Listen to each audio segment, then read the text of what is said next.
Good evening, ladies and gentlemen, and welcome to the Sherard Show. I'm your host, Sherard. Hope you're having a wonderful Monday, ladies and gentlemen. I hope your dreams came true and you made some money.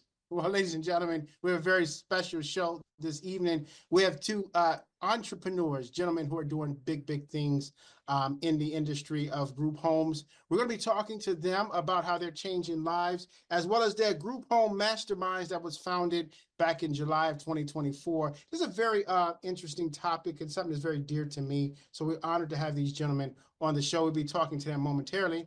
The Sherard Show is brought to you by Pure Essence Television, where you can see some of the greatest episodes of your life. Now trending: The Temptations, the Isley Brothers, Joe Montega, Jay Leno, Dionne Warwick, and all those are on the Pure Essence Television app. Just click on your monitor and you can see those and many more.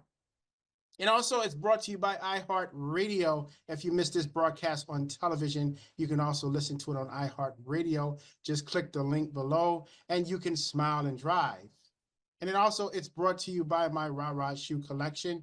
The shoe collection where every dollar made for the shoe goes to the fight for the cure for lupus. So if you want to purchase a pair of these shoes, just click on the link there and you get us this much closer to finding a cure for lupus. Well, ladies and gentlemen, oftentimes you see on television nothing but negativity of about what Black man didn't do, what he did, and all these horrible things that you see on the news. But I like to talk about great things that my people are doing, and we have two gentlemen who are doing some incredible things all over the world, starting off in the great state of Ohio. They started off the Group Home Masterminds, which is founded in July of 2024, where they change the reputation of group homes and they touch lives and help young people who are without parents to be able to do and grow and flourish in what they're doing. We have a gentleman, his name is Jermone. Jermone is on the show. Jermone M., welcome to the show. How are you, sir? Hey, I'm doing well. I'm doing well. Thanks for having us. I appreciate it. It's an honor. Then we have his partner as well, Ladarius Hafford, who's on the show as well. Welcome. These gentlemen got some of the coolest hats. Welcome to the show, Ladarius. How are you? Well, thank you for that. We really appreciate you all. We're going to start off first with you, Ladarius. What was your inspiration behind starting a group home for people who are less fortunate? I think it was well, I know it was my mother and my aunt. So since I was a little boy or whatever, I've watched them want to do this type of work within the church and whatnot, and saw them struggling with having the funds to open up a consistent young lady home and put that together. Saw them struggle with trying to get individual clients placed in the property. And it was just always something that stuck with myself and my brother. Like, one day when we get the opportunity, this is what we're going to do. And so when that opportunity finally presented itself to us, which was around the COVID period, we were able to jump on it. So we've been big on giving back, always been about that, allowing myself to share with the youth of today better routes towards things, especially the young men, which is what I do. I have group homes ages 7 to 21 with independent living. So we range from anywhere to behavioral, low IQ, autism, things of that nature. And our goal is just to empower those in our home to realize that you're more than just your trauma. Very good. Now, Jermone, I'm going to start with you. Now, for all those who are watching, what is a group home, first and foremost? So a group home is basically a facility where, you take residents who are placed in your care. You don't take like custodian, you're not take custody of these children, but they're placed there because they're either wards of the state or they have partial custody given to the counties in which they reside. And they place them in your home and you provide care for them, sort of like being their parents. They're there 24/7. You kind of staff the place 24/7. You're just responsible for their upbringing and care. So now, what's the difference between a group home and an orphanage? Or is there a difference? I don't think there's a big difference. I think orphanage is just like a name that they don't use anymore. Yeah, so you don't really hear the word orphanage too much more anymore. it's group home, and now they're phasing out the word group home and calling them quality residential treatment facilities. Is the new Oh, now they're word. getting really Yeah, sophisticated. yeah. Now Wow, they very got really good, very good. sophisticated. So yeah. Hmm. So now, over the years, people, kids who've become ward of the state, they've been put into orphanages, group homes, and a lot of bad things have happened to them, from child molestation to crimes. You seem like they've become worse going in or coming out than they were going in. But what have you done to change that? And I'll start with you, Jermone. So what we've done, first off, we took a trauma informed approach. So training, training, training. We really try to create a loving, nurturing environment. And as we've seen, this problem has really been becoming worse as time progresses. So when we got into the group home space, it was really the idea of my wife and my mother-in-law, and they kind of pulled me into it because to start them here in Ohio, you had to have a college degree, and at that time when we started ours, I was the only one in the vicinity with a college degree. So so I kind of was drug into it, and then I kind of found out it was my calling along the way. So it's been awesome, but creating those loving, nurturing, environments for them kind of helps change the narrative about what you usually hear about group homes, in the public. So. Very good. Now, Darius, what is typically the requirements for those who are watching? And this is, I'm kind of jumping ahead of myself, but for those watching, I know it's going to come up in a minute. Up there, it came up right there. People want to know what's the requirements to get into your group home. Well, you do not need to own a home, first and foremost. So as long as you're a landlord and you have an understanding of what you're placing on the property, I recommend with people get a long-term lease if you can't afford to purchase a home and start there with a long-term lease. You can position your business to grow, and then over time, as you are able to fund something else, then you can get a property that you purchase. But you have to have a property. That property has to be fitted with your bedrooms for the maximum amount of kids that you must have. So all the bedroom necessities, the drawers, the linen closets, things of that nature, everything a home would offer. Only difference is we have an office area that we've separated out from one of the rooms, and we utilize that space for when case managers come in or therapists come in, and then that's also a place where we store their medicines and have those things locked up. So basically a home establishment equipped for a child. And in some states, they want you to have a sprinkler system, and others, they just want you to have the fire extinguisher and the smoke detector. So just depends on the regulations in your state, but that's about it. Darius, you missed your calling. You should have been an attorney, because the question I was asking was, what's the requirements for someone who's watching to be able to get in your group home?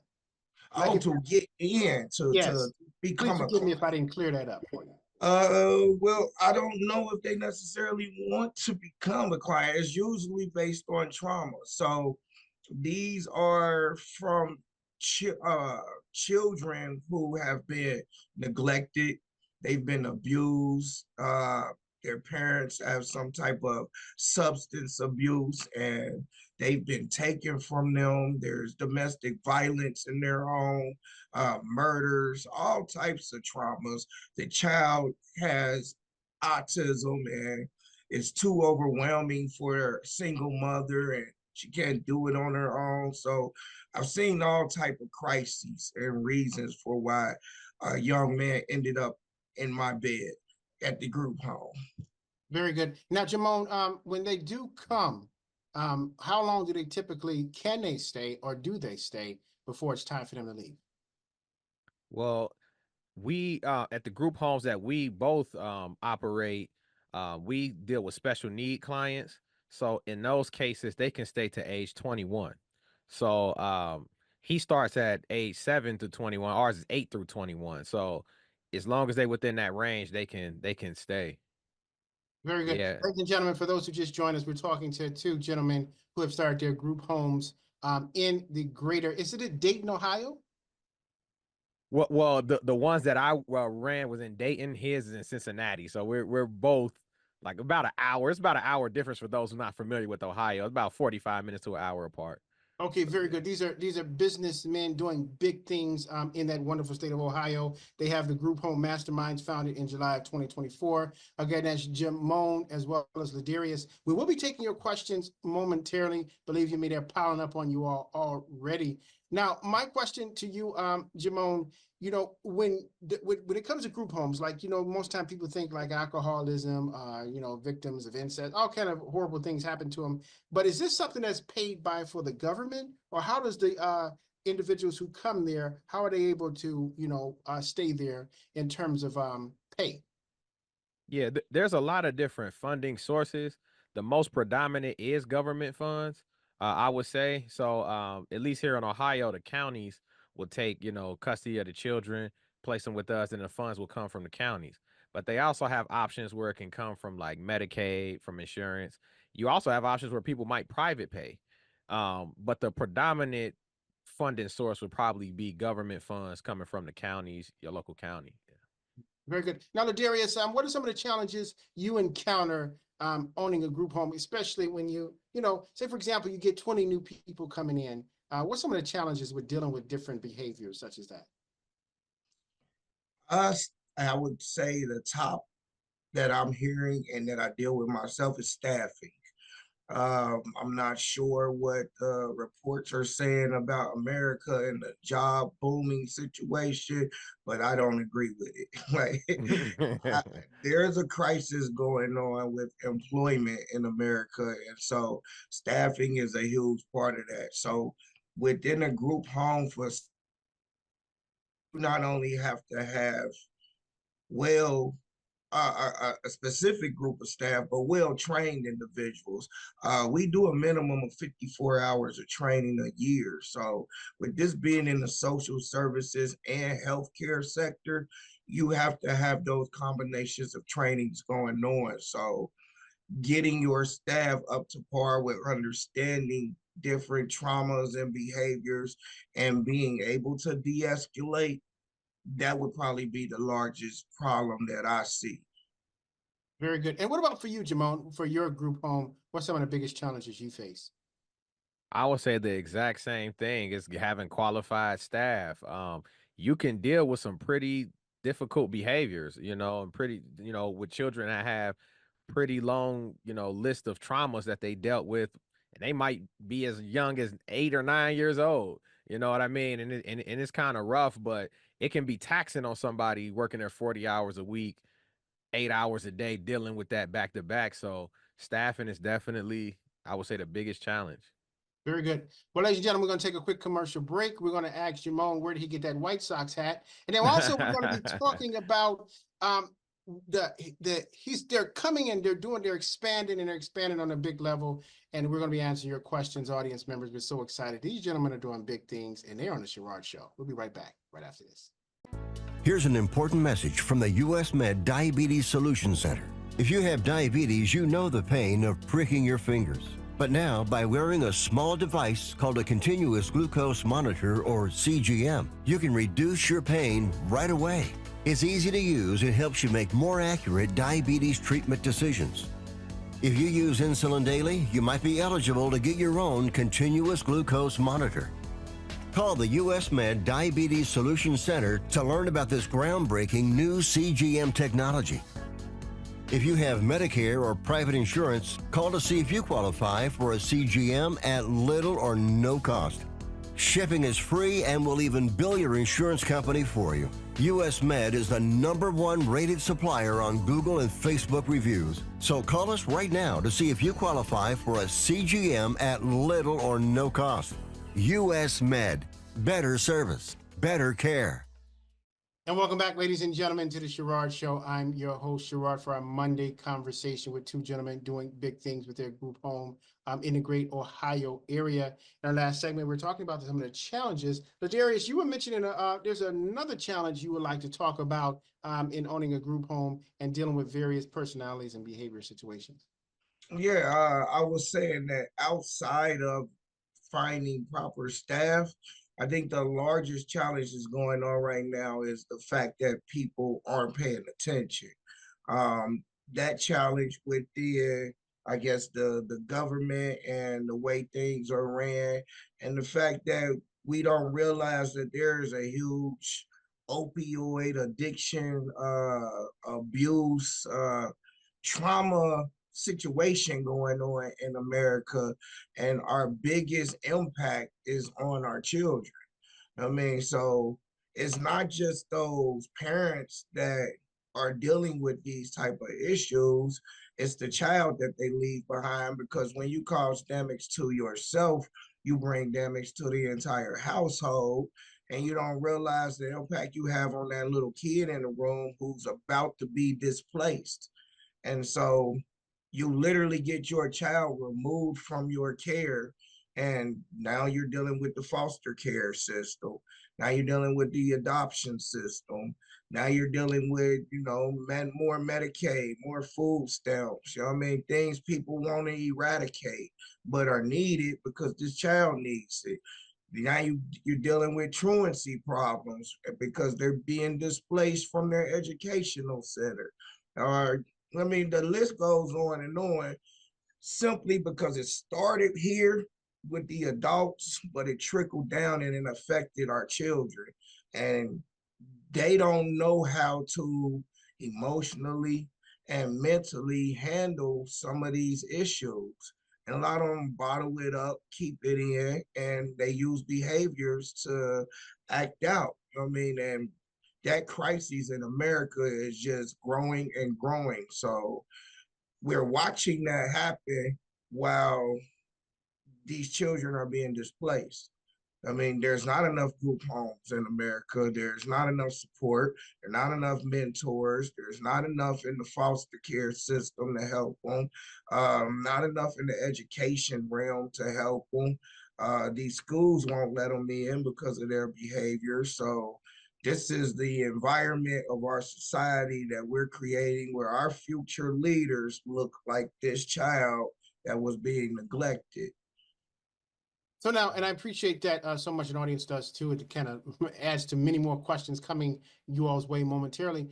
Now, Jermone, when you look at what you do, for example, and we live in an age where you cannot physically discipline a child or someone, but that doesn't mean a situation calls for it, doesn't call for it. But what do you do when you have someone that wants to fight the staff or wants to come after you all? How do you handle such situations? So a lot of times, I mean, well, you have the option to be a restraint facility or a non-restraint facility. As a restraint facility, you can perform restraints if a resident is trying to harm another resident or harm themselves or a staff member. You can't perform a restraint.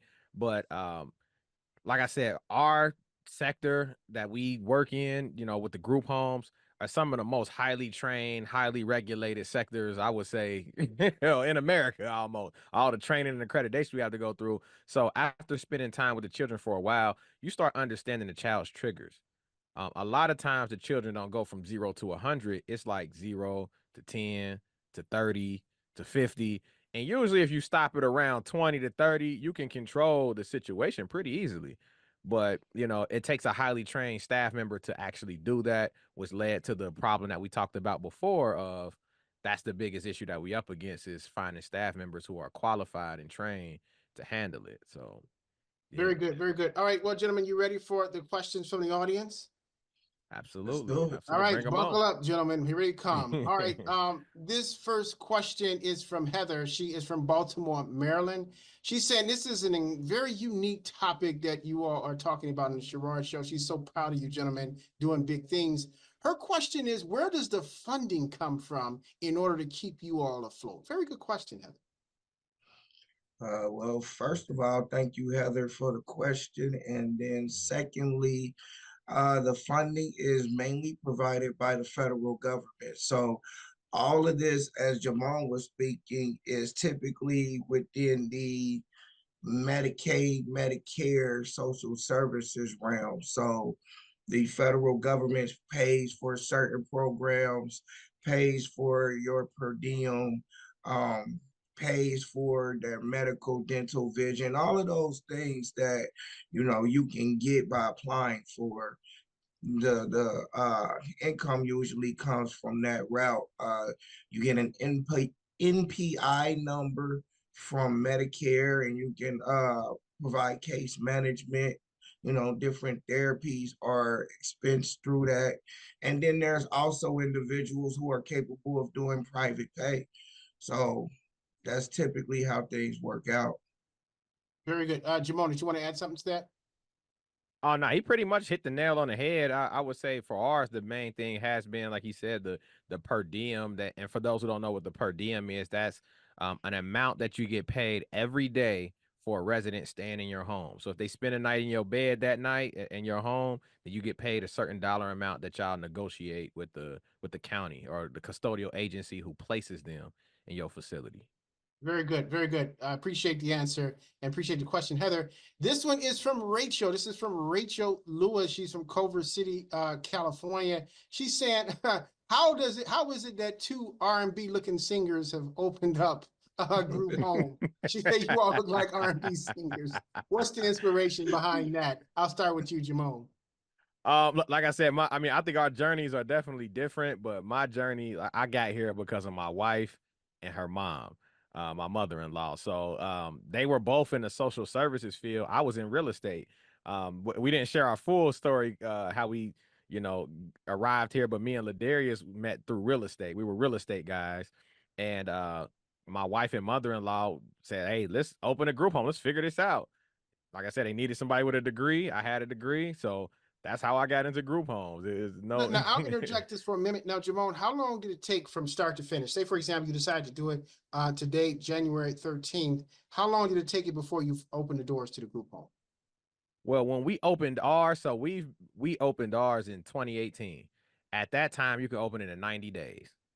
There has been some changes to legislation on a federal level to where at this point it probably takes about, at least in Ohio, you're probably looking at about a 6-month time span from start to finish. And that could vary just depending on where you're out in the state, in the country. But yeah, so about 6 months, I would say. Ladarius, the second R&B singer, did you want to add to that? Well, uh, for us, because well, let me just say we started off because of the inspiration from other family members attempting to open up women group home, young girl group homes and give back. So we didn't really want to get into the young lady group home niche because it's my brother and I know more about how to handle a boy. So I'm like, that's the realm we want to focus in. And so knowing Jermone, like you said, through real estate, we pretty much piggybacked off of their knowledge. Very good. All right, we have time for one more question. And this is from Anderson. This is from Anderson Wilson. He's all the way in Dallas, Texas. He said, I've been thinking about opening up a group home myself.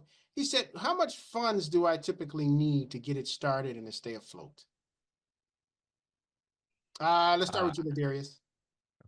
Well, I have a sister-in-law that has a residential treatment facility in Dallas. So it's not too much different from right here in Ohio. Um, the home would be the biggest expense if you're purchasing it.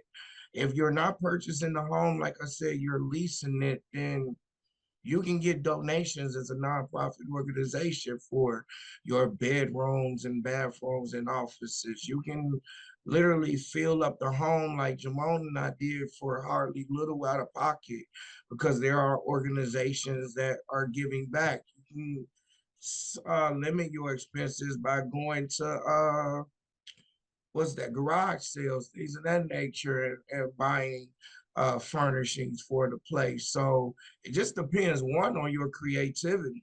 I mean, you can create ways to put in position the home and the things that you need and make it work. You know what I mean? But if you're just looking for a dollar amount from an investor, I would say $20,000 to help you also at the end of your furnishing and getting the home up and going, have staff with you and be able to pay employees. You know what I mean? Would probably be around my take. Very good. Jermone, did you want to add to that? Nah, he pretty much hit the nail on the head. It's really up to the person and how creative you can be and how much work you want to put in. If you don't want to put in a lot of work, you got to pay more money. If you're willing to put in more work, you can do it for little to nothing. So Very good. Now, is there any way or anybody who's like, I see another question really quick, and just they were asking, they're thinking about starting a 501c3. Do you have anyone they can speak to? They want to do this in Chicago that can help them along. Any questions they may have? yeah, absolutely. So on our team, we have an accountant who can get you open, all that good stuff. So yeah, we definitely have someone on our team who can assist you. The group home mastermind team. So that's what we do. We help you from start to finish to open your group home. So yeah, we definitely have somebody who can assist you with that. Very good. I really appreciate you all's questions. We do not have time to get to all the 10,000, but where can they reach out to you, Jermone, where they can be able to email or social media, et cetera, to further their questions and also to help you to assist them in opening a group home? Yeah. There's actually two websites. So Group Home Masterminds with an S at the end.com. So grouphomemasterminds.com. That's our basic website where you can go on. We have chat boxes where you can, email us directly and leave messages, comments, things like that. But we also have a 3-hour webinar that we have coming up in the month of February, where it's like a crash course workshop where we take you the whole group home opening process in one sitting. And to sign up for that, you want to go to grouphomemastermindsworkshop.com. So group home It's right there in your masterminds, monitor. Very good, ladies and gentlemen. workshop.com. Yeah, you go there and and you'll be able to sign up and we'll teach you how to start to finish, how to get this thing done. Very good. We really appreciate that and appreciate you all stopping by on the show. We'll start with you, Ladarius. Any final thoughts? No, just thank you for having us. We really appreciate you stopping by. You're very welcome. Jermone, any final thoughts? Man, we appreciate you having us here once again. Let's try to do something for these children in the system and make it a better place for them. These men are starting off 2025 on a great and positive note, changing lives, helping people to be better when they leave than when they came in. Really appreciate them. Make sure you follow them on Facebook, subscribe to the Sherard Show on Pure Essence Television Network, as well as on Airy TV, and then also download the Pure Essence Television Network app. This broadcast will be airing again on Saturday, this coming Saturday as well. So you can see millions of people can come and see these gentlemen doing big things. Make sure you support what they're doing. And then join us on our next episode of the Sherard Show, where we have the legendary Mike Tyson as well as Michael Spink stopping by the show. And then we also have some huge surprise stopping by, an R&B artist. You don't want to miss this. For the gentlemen, for doing big things from Group Home Masterminds and the Sherard Show. You always remember, ladies and gentlemen, if you ever want to soar with the Eagles, stop hanging around turkeys. See you next time. Bye now.